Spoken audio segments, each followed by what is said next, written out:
Si me levanto temprano, fresco y curado, claro y feliz, y te digo voy al bosque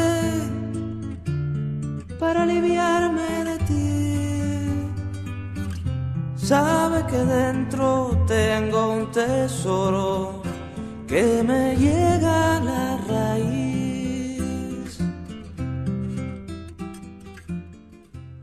Bueno, quiero iniciar enviando un caluroso saludo muy fraterno a los organizadores y a los asistentes al 5º Congreso de Medicina General que se está realizando en la provincia de Buenos Aires y donde se ha tenido pues el honor de invitarme a dirigir unas palabras a los congresistas. Quiero en primera instancia saludar a nuestros compañeros de mesa, a la compañera Ana Costa, coordinadora general de ALAMES, al doctor José Carlos Escudero de la Universidad Nacional de Luján y por supuesto al viejo amigo y compañero de lucha, al doctor Giglio Prado, que va a ser el moderador de este panel. El objetivo de mi charla o de mi exposición fundamentalmente va a tratar de hacer del conocimiento de la audiencia cuál ha sido el planteamiento y cuál ha sido también el proceso de democratización de la salud en sintonía pues con el título de este panel que se ha dado en el marco de la Reforma Nacional de la Salud que se lleva a cabo en El Salvador. El hilo conductor de esta corta exposición es el proceso de determinación social de la salud. Nos parece que en el marco del debate que desde los años 60, 70 se viene gestando en Latinoamérica en relación con este tema y que es un antecedente muy importante para el acuerdo tomado por la Organización Mundial de la Salud de generar una comisión sobre determinantes sociales de la salud, ha marcado el paso en el punto de vista de que más que determinantes aislados debemos de ver el proceso de construcción de la salud como un proceso determinado socialmente, ¿verdad?, en el cual ciertamente los actores locales son los actores fundamentales de su propia transformación y del contexto en el que se desarrollan, pero al mismo tiempo este proceso de transformación local no puede verse desligado del contexto regional y global que lo determinan, particularmente cuando este proceso es un modelo de desarrollo que está agotado y presenta una crisis permanente que se exacerba periódicamente. Cabe aquí citar, y me parece muy pertinente, que el lema del Congreso, que es el escenario local, el organizador de la transformación en salud, me parece pues muy adecuado, en completa sintonía y muy bien identificado para poder contribuir a este hilo conductor, de manera tal pues que nosotros podamos ir describiendo qué es lo que hemos hecho localmente, pero también cómo hemos enfrentado esas fuerzas globales que de una u otra manera permanentemente están tratando de frenar o se oponen frontalmente al desarrollo de nuestro proceso. Quiero en primera instancia por ello recordar algunas de las características fundamentales de este modelo de desarrollo, ¿verdad? Entre ellas, ¿verdad?, es importante citar el hecho, por ejemplo, de que este es un modelo fundamentalmente depredador de todo el medio ambiente, extractivista, explota desmedidamente todos los recursos nacionales, los agota completamente, está basado además en el individualismo, en la competencia, en el egoísmo y en el hiperconsumismo, características todas las cuales son trasladadas hacia la población. Eduardo Galeano citaba muy bien que este sistema reproduce mucho más rápidamente a los violentos que a los consumidores. Lleva entonces en sí mismo el germen de su destrucción. Quiero decir además que este modelo, ¿verdad?, está íntimamente obsesionado con la ganancia, y todas estas características son pues lo que lo hacen inviable e insostenible. Desde luego que está reñido fundamentalmente con la vida y con la equidad. Quiero también recordar algunas de las cuestiones que son en este ámbito de esta exacerbación de la ganancia, ¿verdad?, y de tratar de privatizar todo lo privatizable de manera que contribuya también a esa obsesión, ¿verdad?, a esa reproducción del capital. Las premisas del modelo neoliberal que tratan de implantarse en salud. En principio, ¿verdad?, como todos sabemos, el planteamiento ha sido de que lo privado es más eficiente que lo público, y las consecuencias inmediatas de todo este asunto para llevar a la práctica son obviamente que el Estado debe ser reducido, que debe únicamente circunscribirse al acto de regular en la menor medida de lo posible, y que todos los servicios deben ser prestados por el sector privado. Desde luego que el planteamiento es que el sector privado es muchísimo más eficiente que el público. De esta manera es que se configura una contradicción fundamental en el seno del proceso de construcción de la salud, ¿verdad?, y es el hecho de si la salud se considera un derecho o una mercancía. Esta es la contradicción fundamental que genera este modelo de desarrollo depredador, privatizador, y es lo que nosotros no debemos perder nunca de vista cada vez que analizamos algún problema de salud o alguna confrontación con el modelo. Se trata de dos concepciones radicalmente diferentes, ¿verdad? Una que parte de que la salud es una mercancía, que la responsabilidad fundamental es del individuo y de la familia, y que el Estado solamente actúa o debe actuar complementariamente brindando asistencia social. Por otro lado, tenemos la propuesta que se hace desde los sectores populares, desde los sectores progresistas, que sostienen, por el contrario, a este modelo depredador, que la salud es un derecho humano y una meta fundamental, que su garantía es responsabilidad pública y estatal, y que la salud es un componente fundamental y un resultado del desarrollo simultáneamente.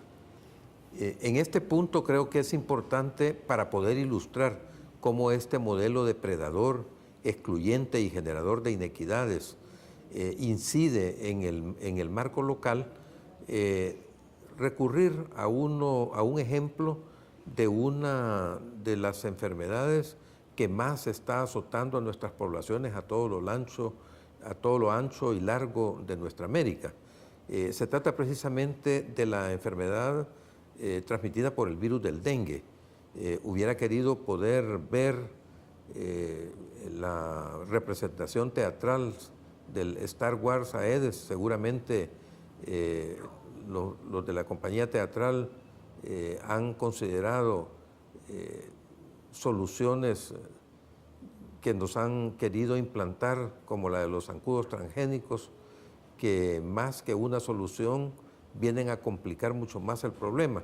Pero en fin, quiero hacer ver cómo una de las manifestaciones más nefastas de este modelo depredador está incidiendo en esta enfermedad. Me quiero referir al cambio climático. El cambio climático es una consecuencia directa de la producción de gases de efecto invernadero, que, como sabemos, producen un recalentamiento global, y esto está incidiendo ya en el ciclo vital tanto del zancudo transmisor como del virus que transmite. En el caso del zancudo transmisor, me refiero a la Aedes aegypti, es importante citar cómo el ciclo vital del zancudo se ha reducido de 8 días a 6 días y cómo igualmente el ciclo vital del virus del dengue al interior del mosquito, que antes duraba 12 días a 30 grados centígrados, hoy con una elevación de 2 grados centígrados, de 30 a 32 grados, tenemos una reducción de ese ciclo vital de 12 a 7 días. Esto tiene consecuencias inmediatas, ¿verdad? Quiere decir que hoy disponemos de más zancudos en menos tiempo que antes y además ha extendido el territorio en el cual normalmente se desplazaba.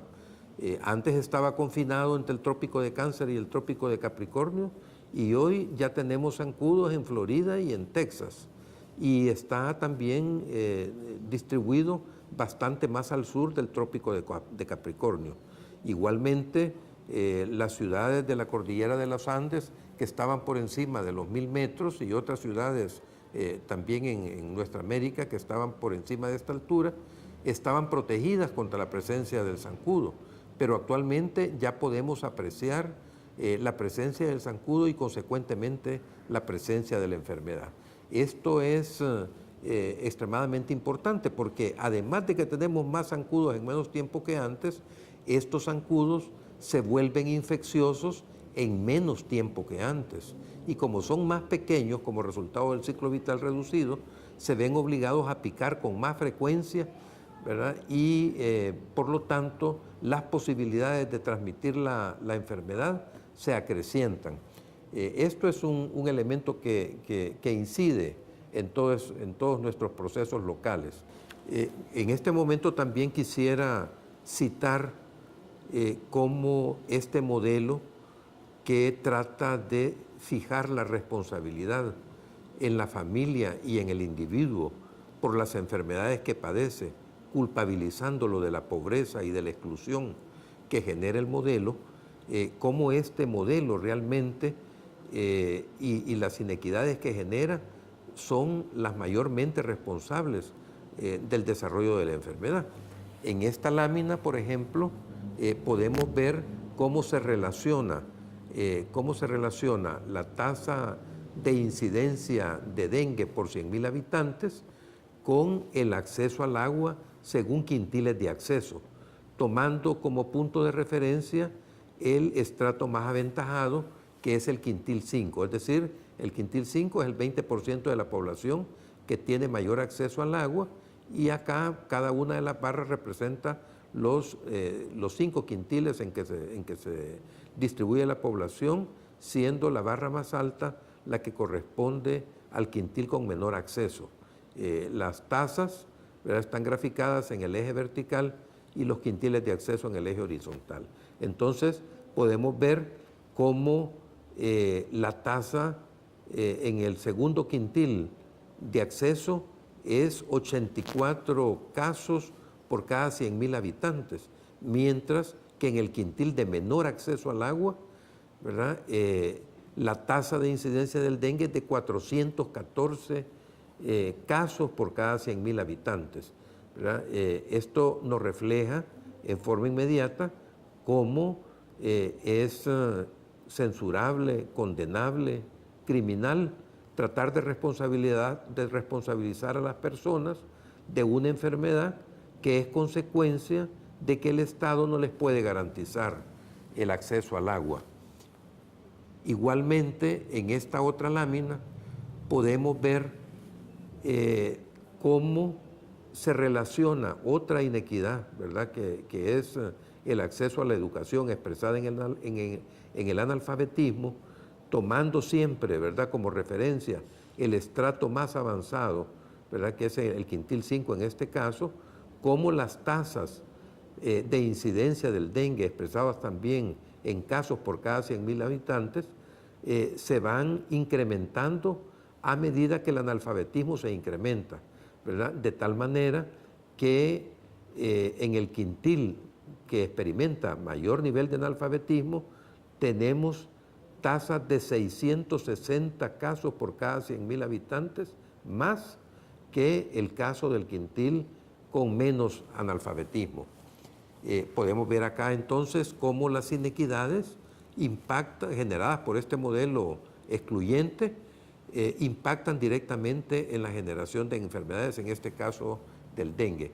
Igualmente con la fiebre chikungunya, que es otra de las enfermedades transmitidas por el vector Aedes aegypti, cuando la relacionamos con los quintiles de acceso con los quintiles, perdón, del índice de desarrollo humano, tomando también siempre como referencia el quintil con el mayor índice de desarrollo humano, como a medida que el índice de desarrollo humano se reduce, ¿verdad? Podemos tener hasta 2.810 casos más por cada 100.000 habitantes en el quintil con menor índice de desarrollo humano cuando se compara con el quintil con mayor índice de desarrollo humano.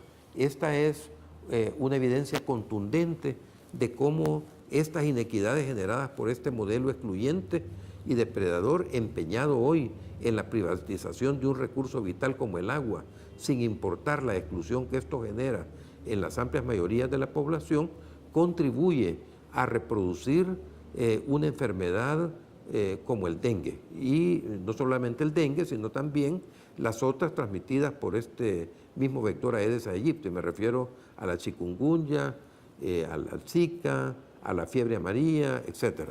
Bueno, esta situación que hemos descrito para el dengue pudiera también citarse para muchas otras enfermedades, la inmensa mayoría, si no es que todas, en las cuales las diferentes inequidades, la exclusión, ¿verdad?, a que fueron sometidas por 50 años de tiranía militar y por 20 años de gobiernos neoliberales, hicieron que en El Salvador se configurara una situación que lo llevó a ser o a ostentar un dudoso honor, ¿verdad?, que ser uno de los países más inequitativos en un subcontinente que además estaba catalogado como, me refiero a Latinoamérica, como uno de los subcontinentes o como el subcontinente más inequitativo del planeta.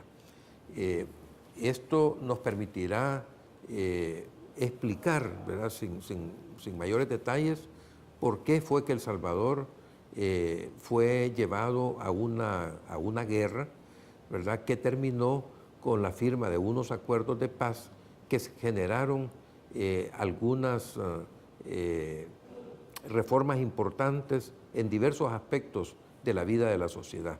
Y fue así pues como luego de muchas luchas y de una creciente movilización popular, se llegó a un gobierno en 2009, un gobierno de cambio a cargo del Frente Farabundo Martí para la Liberación Nacional, que desarrolló importantes modificaciones en el Sistema Nacional de Salud. Esto es la respuesta que el sistema o que el gobierno del cambio dio a la situación que encontramos. La situación que encontramos en 2009 era realmente precaria. Por ejemplo, en el caso de los recursos humanos de salud, eran recursos los que estaban trabajando en todo el sistema, el personal de salud, con poca mística, con muy poca motivación y compromiso con los cambios. Había o estaban sometidos estos recursos a una desintegración total en los ámbitos de la educación, de la salud, de la ciencia y la tecnología. No habían programas de educación permanente, ningún tipo de incentivos. El personal era completamente insuficiente y además con una distribución caótica que concentraba más del 90% de este personal en las grandes ciudades, ¿verdad?, lo que hacía además generaba más inequidades, ¿verdad?, que contribuían a agravar el problema. Igualmente la infraestructura estaba en un franco deterioro, era insuficiente. Nosotros hemos más que triplicado esta dictadura, lo cual les pondremos más adelante, pero en el caso de los medicamentos, que es otro de los elementos importantes, el abastecimiento era extremadamente precario, solamente había un 50% de abastecimiento en todo el sistema de salud, el suministro y el almacenamiento eran completamente inadecuados, las licitaciones eran corruptas, la rectoría del sector estaba compartida y debilitada, y los medicamentos por esta vía llegaron a tener los precios más altos del mundo. Cuando cito esto no quiero decir que estaban entre los precios más altos del mundo, eran los precios más altos del mundo. No había ningún otro país en el continente, en el mundo donde se pudiera demostrar que tuviera precios más altos que los que se tenían en El Salvador. Márgenes de hasta 5.000% de ganancia. En el caso de los medicamentos de marca, evidenciaban permanentemente esta situación. Igualmente, en el caso del sistema de información, nosotros encontramos un sistema totalmente fragmentado. 40 sistemas de información incompatibles entre sí, impedían hacer ningún cálculo o un seguimiento racional a la morbilidad o a la mortalidad que teníamos por diferentes razones. No existía un sistema de emergencias médicas, los accidentados en las carreteras, víctimas de accidentes viales o las víctimas de la violencia social llegaban de cualquier modo hacia nuestros hospitales, y eso generaba un incremento adicional de la mortalidad y de la morbilidad por estas causas. La rectoría era débil y había una yuxtaposición de las iniciativas de la cooperación internacional, que eran precisamente los generadores de toda esta fragmentación que hemos descrito en el sistema de información en salud. La cobertura poblacional era sumamente baja, particularmente relevante esto en relación con los dos grandes prestadores que tenían las redes de establecimientos de salud más grandes en el país. Nos referimos a la red de establecimientos del Ministerio de Salud y a la red de establecimientos del Seguro Social. Este último, que da cobertura a la población con empleo formal, tiene una cobertura de un 20%.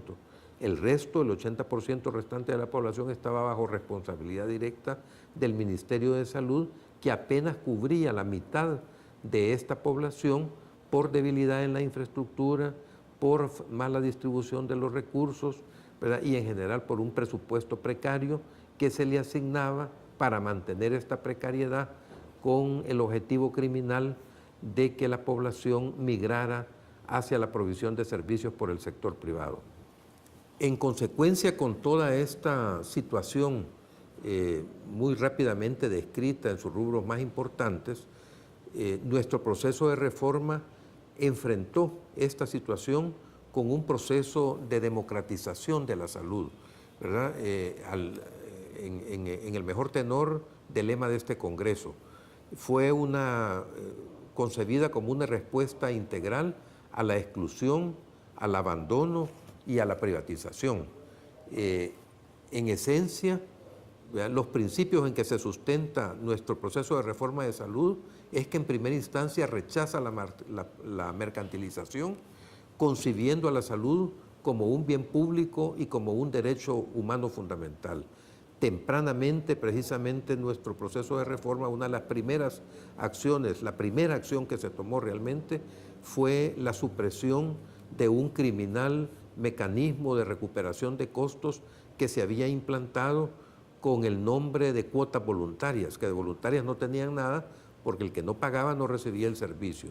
En todos los establecimientos públicos se cobraba por todos los servicios que se prestaban allí: la consulta, la entrega de medicamentos, los exámenes de laboratorio, la atención de partos, etc. Entonces, la supresión de estos cobros fue una de las medidas más trascendentales y que dio la pauta de lo que vendría luego, ¿verdad? De las formas en que el proceso de reforma iba a cambiar total y radicalmente el sistema de salud que encontramos. El sistema de salud fue reorientado hacia la promoción de la salud a través de los 4 pilares básicos de la atención primaria en salud. Entiendo que los generalistas que se dan cita en este Congreso son compañeros que laboran en el primer nivel de atención. Nosotros hacemos una clara diferenciación entre el primer nivel de atención y la atención primaria de salud, ¿verdad? Y no confundimos una con la otra. La atención primaria de salud la entendemos en el espíritu de Alma Ata, tal como se planteó en 1978, que se basaba en 4 principios básicos: la organización comunitaria y la participación social, indisolublemente ligadas, la colaboración intersectorial y la búsqueda constante de la equidad. Estos son principios que han guiado nuestro proceso de reforma. Por supuesto, todo este proceso de cambio que se dio en el sistema de salud salvadoreño concentraba esfuerzos en la eficiencia de la atención, es decir, en los servicios, en los establecimientos, porque la carga de enfermedad que estaba soportando la población era enorme y obviamente interfería con su desempeño, con su desarrollo. De esta manera, el objetivo fundamental de la reforma de salud se describe en nuestra Política Nacional de Salud como garantizar el derecho a la salud a toda la población salvadoreña. Hacemos énfasis en toda la población porque, como ya lo hemos dicho antes, no es una reforma que se orienta solamente a garantizar este derecho a los pobres. Como ya lo hemos dicho, decíamos, sistemas de salud construidos para los pobres exclusivamente terminan siendo pobres sistemas de salud, ¿verdad? Entonces, nosotros hacemos esta garantía, ¿verdad?, a través de un sistema nacional integrado de salud, ¿verdad? Trabajamos por integrarlo, que fortalezca sostenidamente lo público y regule efectivamente lo privado. Además, promueve el acceso a la promoción de la salud, tanto como la prevención y atención de la enfermedad, igual que a rehabilitar la salud perdida, ¿verdad?, a los pobladores que de alguna manera experimentan discapacidades diferentes debido a las enfermedades que sufren. Esto debe también ligarse a un ambiente sano y seguro, ¿verdad?, y a un sistema de atención a la salud que sea eficiente, de alta resolutividad, particularmente en el primer nivel de atención, equitativo y de alta calidad para todas y todos. Todo este proceso de transformación que hemos venido citando tiene obviamente como protagonista a la sociedad salvadoreña, pero dentro de los diferentes protagonistas y los diferentes roles que han jugado en este proceso, hay 2 que me parece sumamente importante citar, ¿verdad? Me estoy refiriendo en primera instancia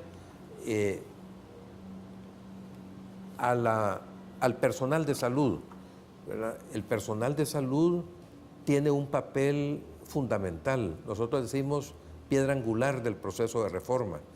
¿Por qué este proceso? Porque son importantes como generadores de conocimiento que aportan a las luchas reivindicativas de la población, a la exigibilidad del derecho a la salud, a la concretización de este derecho.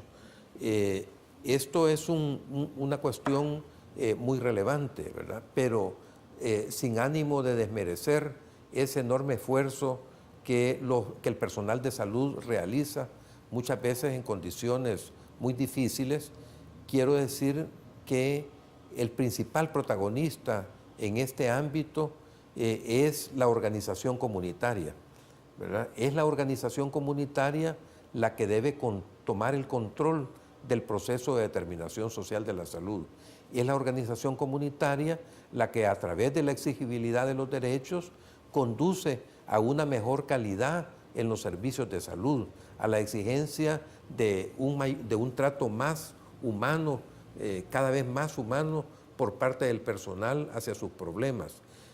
Son los catalizadores del cambio, los que de alguna manera generan esta sensibilidad despertada desde los trabajadores de salud para acompañar sus luchas.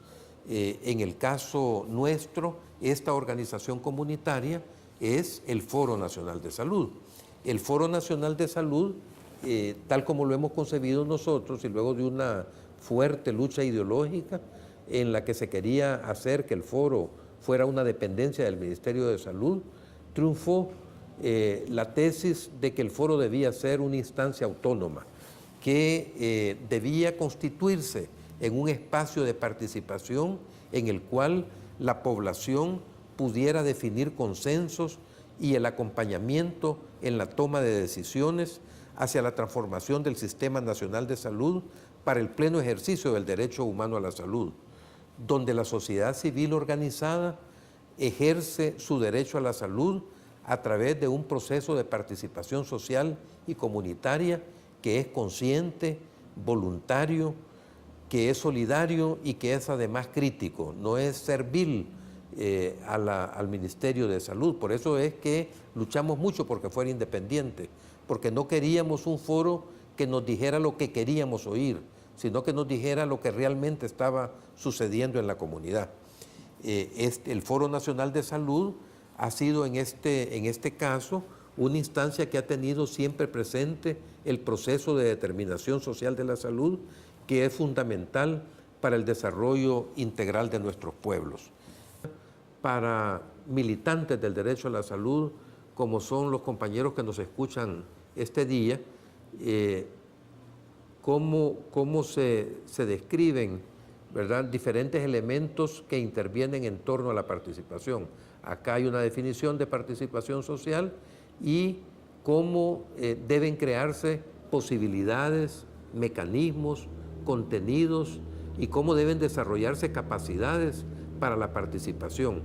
En la creación de todas estas categorías, en el desarrollo de las mismas, en la puesta en práctica de ellas, hay elementos que competen al Ministerio de Salud, pero también hay elementos que son fundamentales en la organización comunitaria. No me voy a detener en la explicación de esta lámina, pero confío pues en que todos tengan acceso a esta presentación, o aquellos que lo quieran, y ahí podrán ver en detalle cómo concebimos el proceso de participación social. El Foro Nacional de Salud ha tenido un desarrollo realmente grande, ¿verdad? Partió de cero, hoy cuenta con más de 600 comités de salud a lo largo y ancho de todo el país. Tiene también mesas sectoriales, como la Mesa de Salud Sexual y Reproductiva y otras en diferentes temas de salud, ¿verdad?, en los cuales debaten permanentemente la situación de salud, las soluciones que se está dando desde el proceso de reforma y cómo estos logros a los que se ha tenido con el proceso de reforma pueden y deben defenderse y cómo se puede seguir profundizando el proceso de reforma de salud. El foro se ha organizado en base a la identificación y a la lucha contra los problemas de salud que aquejan a la población. Y ha tenido mucho cuidado en que cada combate, cada enfrentamiento para terminar con un problema de salud deje un sustrato organizativo. Siempre la motivación y la acción se hace a través de problemas concretos.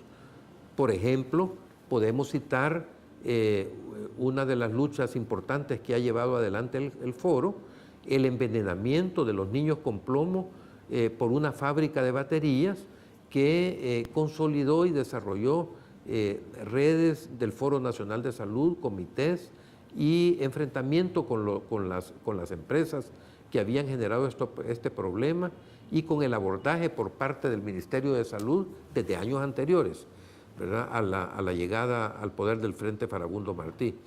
Igualmente, la explotación minera a cielo abierto, ¿verdad?, tanto en el país vecino de Guatemala como en uno de nuestros departamentos, en una de nuestras comunidades, movilizó al foro.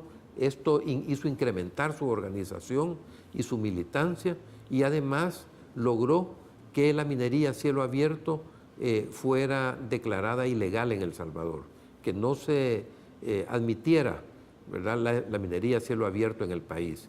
Igualmente, el foro ha sido un factor muy importante en la lucha por la prohibición de los pesticidas, ¿verdad? Cuando equipos de investigadores del Ministerio de Salud demostraron que la enfermedad renal crónica, por lo menos el 50% de los casos que estábamos teniendo y que constituían ya la primera causa de muerte en hombres en nuestra red de establecimientos, en nuestros hospitales, estaba condicionada por los plaguicidas, ¿verdad?, que se utilizaban en los cultivos, ¿verdad?, a los cuales el ordenamiento del modelo de desarrollo relegaba a nuestros países. En todos estos elementos ha sido un denominador común que el foro no se queda únicamente en la atención de los problemas, siempre va más allá de los servicios de salud, identifica a los responsables, los culpables y genera mecanismos que enfrenten esta situación. Esto es lo que ha permitido, ¿verdad?, tener una situación tan militante y tan combativa como nuestro Foro Nacional de Salud. Quiero concluir volviendo al planteamiento inicial, es decir, que tal como lo dice el lema del Congreso, los organizadores de la transformación, ¿verdad?, son los actores locales. No podemos ver desligado lo que está sucediendo en el nivel local de estas enormes contradicciones, exclusiones e inequidades que se generan desde el contexto global y desde el modelo de desarrollo. Es acá, pienso yo, donde es importante poner el mayor énfasis y la acción coordinada de todos nuestros movimientos sociales, ¿verdad? La verdadera amenaza está constituida por el modelo actual de desarrollo, ¿verdad? Es el modelo de desarrollo depredador, excluyente, basado en el individualismo, el egoísmo, ¿verdad?, y que rompe con la solidaridad, el verdadero causante de nuestros problemas. En este sentido, es urgente, porque ya está amenazada la vida misma en el planeta, es urgente construir un modelo alternativo. Es necesario concretar el buen vivir en un modelo de desarrollo que sea aspirado, que sea creíble, que sea aceptado y que sea exigible y reivindicado por nuestras sociedades. No podemos postergar más tiempo esta lucha, esta definición y esta generación de conocimiento. Esto compete fundamentalmente a los trabajadores de la salud y particularmente al personal de generalistas que labora en el primer nivel de atención, porque son los que están en más directo contacto con las necesidades que tiene la población en el nivel local. Muchas gracias, ha sido un placer poder dirigirme a ustedes. Espero que mi conferencia pueda servir de algo en este panel. Gracias.